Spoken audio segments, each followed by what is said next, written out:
Hello students, उम्मीद करते हैं आप बहुत अच्छे होंगे। दोस्तों सभी लोग फटाफट लाइव आ जाइए। बहुत ही क्रिप्स और इम्पॉर्टेंट इवेंट है आप सब लोगों के लिए। एसएससी जेईई 2025 एग्जामिनेशंस में बहुत बड़े लेवल पे बदलाव हुए हैं और साथ में क्या इस बदलाव की वजह से कट ऑफ वगैरह पे इफेक्ट पड़ेगा, आंसर की आप लोगों का कब आ सकता है, और मोटा मोटा सभी शिफ्टों का एक प्रकार से देखा जाए तो निचोड़ मैं आप लोगों को बता रहा हूँ कि इस बार क्या क्या चेंजेस देखने को मिले।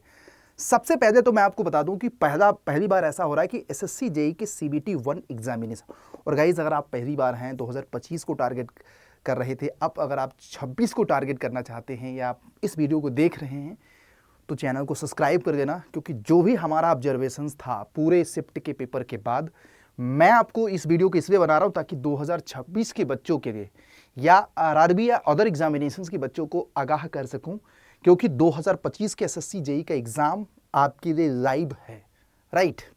तो सबसे पहला बदलाव हुआ कि फर्स्ट टाइम एसएससी जेईई के सीबीटी 1 में scientific calculator on screen provide किया गया।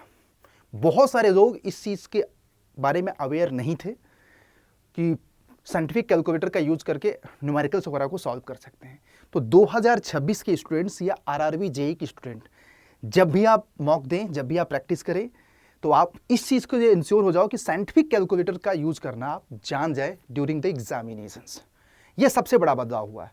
दूसरा जो इस बार एसएससी जेईई में मैं आपको सच बता रहा हूँ, ये जो सबसे बड़ा चेंज देखने को मिला कि ड्यूरिंग द एग्जाम जो हम प्री डिफाइंड प्रीवियस ईयर का पैटर्न होता था, किसी सब्जेक्ट का वेटेज ज़्यादा, किसी सब्जेक्ट का वेटेज कम, तो एसएससी ने, जैसे मैकेनिकल में मैं बात करूँ, पहली बात मैकेनिकल की मैं बात करता हूँ, तो मैकेनिकल की सभी शिफ्टों में आना एवरेज, अभी मैं आपको रिकॉर्डिंग सुना दूंगा एक बच्चे का।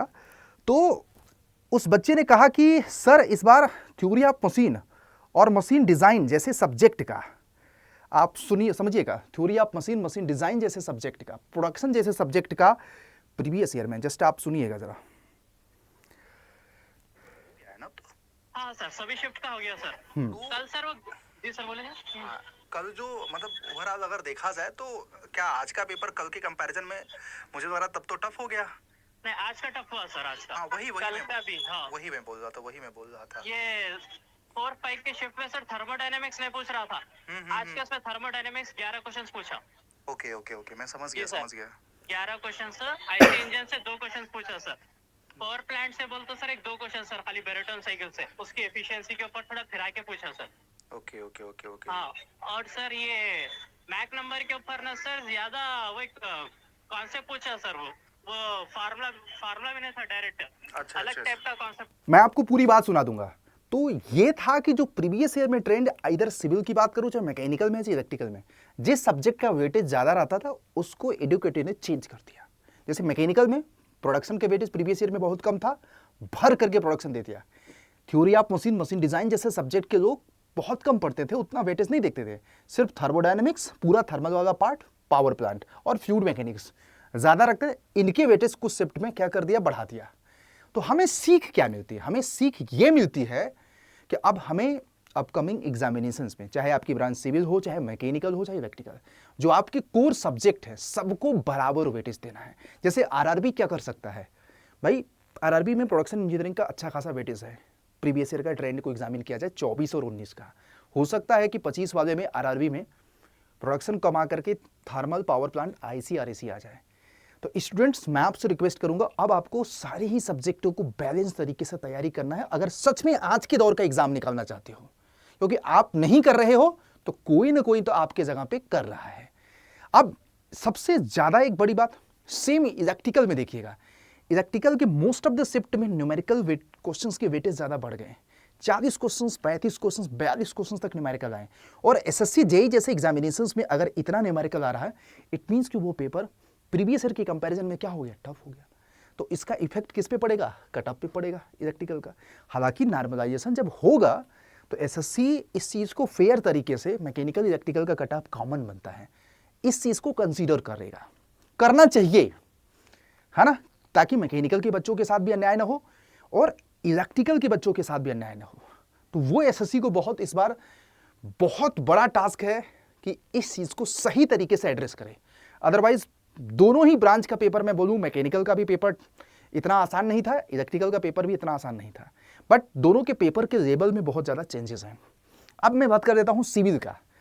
तो सिविल में देखो on an average same pattern देखने को मिला। पेपर आपका मॉडरेट रेंज में सिविल का है, सिविल का पेपर आपका मॉडरेट रेंज में है, और मोटा मोटा देखा जाए इलेक्ट्रिकल का मॉडरेट टू टफ रेंज में है।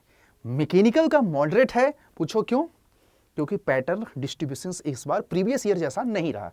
रही बात क्वेश्चंस जैसा यूजुअली आते हैं, थोड़ा सा previous year easy to moderate था, इस बार मॉडरेट में मानूंगा। अब एक सवाल है कि इन सब पे क्या कट ऑफ पे इफेक्ट पड़ेगा? डेफिनेटली पड़ेगा। अब चूंकि सारे शिफ्ट हो चुके हैं, अब आप सब लोग इंतजार कर रहे हैं आंसर की का। विद इन अ वीक आप सब लोगों का एसएससी एक्सपेक्टेड है कि आंसर की रिलीज कर दे, जिससे हमारे पास पूरे पेपर का रिस्पॉन्स किया जाएगा। उसके बाद हम क्या करेंगे? पेपर के सोल्यूशन कराना शुरू करेंगे।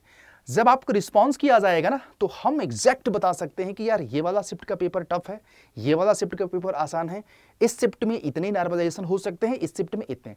अभी राइट नाउ सिविल हो, मैकेनिकल हो, इलेक्ट्रिकल हो, एग्जैक्ट प्रोडक्शन कर पाना थोड़ा सा टफ है।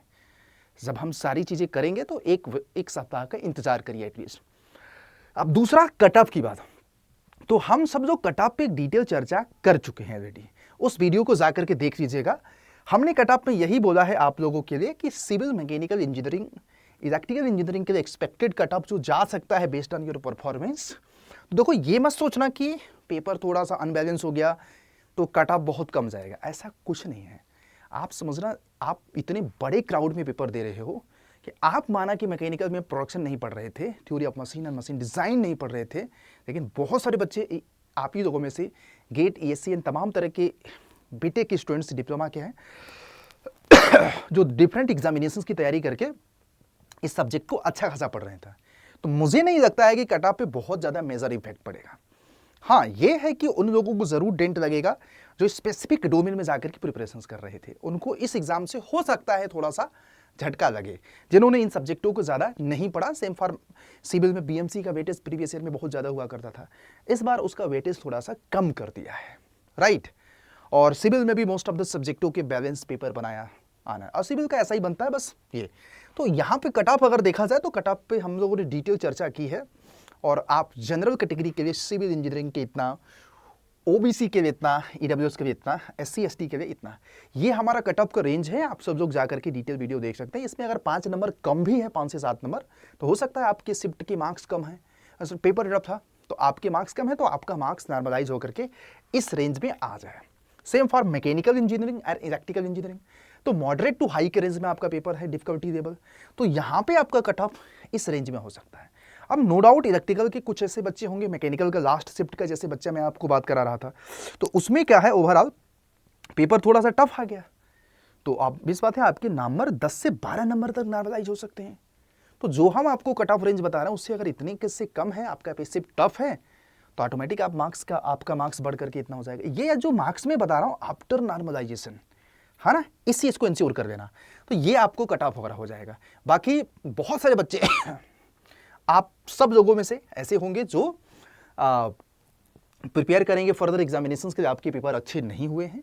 2025 का आरआरबी जेईई भी अभी भी बाकी है, UP polytechnic lecturer, DRDO septum, तमाम तरह के एग्जामिनेशंस हैं, उसकी तैयारी में लग जाओ। जिनके मार्क्स अभी भी रिस्पेक्टेड कैटेगरी के बेसिस में 90 से कम है, आपको अपने कॉन्सेप्ट को बिल्डअप करना है। मैं आपको अगेन बता रहा हूँ, और आप देख सकते हैं मैंने एक बार अब तो ऑलमोस्ट सभी शिफ्ट का पेपर हो गया है ना अब तो। हाँ सर, सभी शिफ्ट का हो गया सर। कल सर वो, जी सर बोले हैं। हाँ, कल जो मतलब ओवरऑल अगर देखा जाए तो क्या आज का पेपर कल के कंपैरिजन में मुझे लग रहा तब तो टफ हो गया। नहीं, आज का टफ हुआ सर, आज का। हाँ, वही कल का भी मैं बोल रहा था। ये 4-5 के शिफ्ट में सर थर्मोडायनेमिक्स में पूछ रहा था आज। ठीक है, तो ये ओवरऑल मैं देखो सारी बातों का कंक्लूजन मैंने आपको बता दिया। तो ये था, अपना चैनल को सब्सक्राइब कर देना एंड वीडियो को लाइक करना। जो जेन्युइन बातें थी मैंने आपको बता दिया। सिविल में आईएएस कोड तक प्रोवाइड किया गया था, वर्चुअल कैलकुलेटर दिया गया था। एग्जामिनेशंस में इस बार भी पिछली बार के कंपैरिजन में 1 मिनट लेट होने पे पेपर में एंट्री नहीं मिली है। एक पे सेंटर तो ऐसा रहा जहाँ पे कंप्यूटर तक मतलब कि नहीं था, तो उन्होंने बच्चों को शिफ्ट किया है। और भी एग्जाम के दौरान मुझे लग रहा है कि अगर कुछ दिक्कतें आई होंगी तो आप लोग कमेंट में हमें बता करके एड्रेस कर सकते हैं। बाकी मैं आपको बता दूं कि अगर आपको फर्दर एग्जामिनेशंस की प्रिपरेशंस करनी है तो अब देर मत करिएगा, प्लीज़ आप लोगों से गुजारिश है।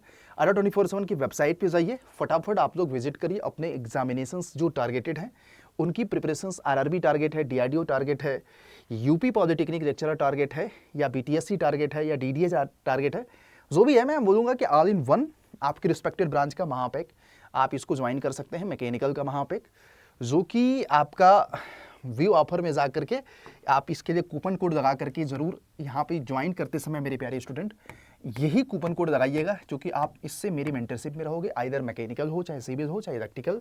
और महापैक में हर एक एग्जामिनेशंस की live class, test series, e book, सब कुछ मोस्ट एफोर्डेबल तरीके से आपको प्रोवाइड किया जाता है। तो एक इतना ही अपडेट है, बाकी अपना ख्याल रखिए। जय हिंद, जय भारत। सिविल के लोग सिविल का महापैक, मैकेनिकल के लोग मैकेनिकल का महापैक, इलेक्ट्रिकल के लोग इलेक्ट्रिकल का महापैक, एंड इलेक्ट्रॉनिक्स के लोग इलेक्ट्रॉनिक्स का। तो मोटा मोटा अगर देखा जाए तो अगले साल के लिए आप सब लोग जो मैंने आपको बताया एसएससी 2025 में बदलाव हुए हैं उसके लिए तैयार रहिएगा। ये सेम में भी चेंजेस आरआरबी में हो सकते हैं और एसएससी 2026 में तो होगा ही होगा, है ना। तो जस्ट एक टेक्निक मैं आपको बता दे रहा हूं पढ़ने का, #CPR technique, concept practice and revision. अगर आज 80 भी आप टारगेट करते हैं, पूरी पढ़ाई को 10 घंटे 9 घंटे जो भी इफेक्टिव कर सकते हैं, 4 घंटे कॉन्सेप्ट पे, 3 घंटे प्रैक्टिस पे, 4 घंटे, 2 से ढाई घंटे 3 घंटे रिवीजन्स डेली और कंसिस्टेंस हो करके अगर आप तैयारी करते हैं, जिसको बोलते हैं ना 7 घंटे 6 घंटे रोज पढ़ना बेटर है कंपैरिजन टू 10 घंटे 12 घंटे एक महीने पढ़ना। जब लग जाओगे तो मुझे नहीं लगता है कि एक बार अगर आपका सिस्टमेटिक सिलेबस तैयार हो गया तो आप मल्टीपल एग्जामिनेशन के लिए तैयार हो जाओगे और किसी न किसी में आपका सिलेक्शन हो जाएगा। तो आज का दिन है, अपनी कमियों को आइडेंटिफाई करो, सिस्टमैटिक तरीके से एक वन स्टॉप टारगेट नहीं, जिसको गोल अपना दिखेगा वो अपना सिलेक्शन जरूर ले लेगा 2025 में। लेट्स एग्जामिन योर सेल्फ, आप कहाँ पे हो, उसके बाद अपनी जर्नी को 2025 और 26 के लिए प्रिपेयर करो। All the best. मेरे वीडियोस में अगर आपको हेल्प मिलता है तो चैनल को सब्सक्राइब करना एंड लाइक करना वीडियो को। कोई डाउट होगा कमेंट सेक्शन में जरूर पूछना। धन्यवाद।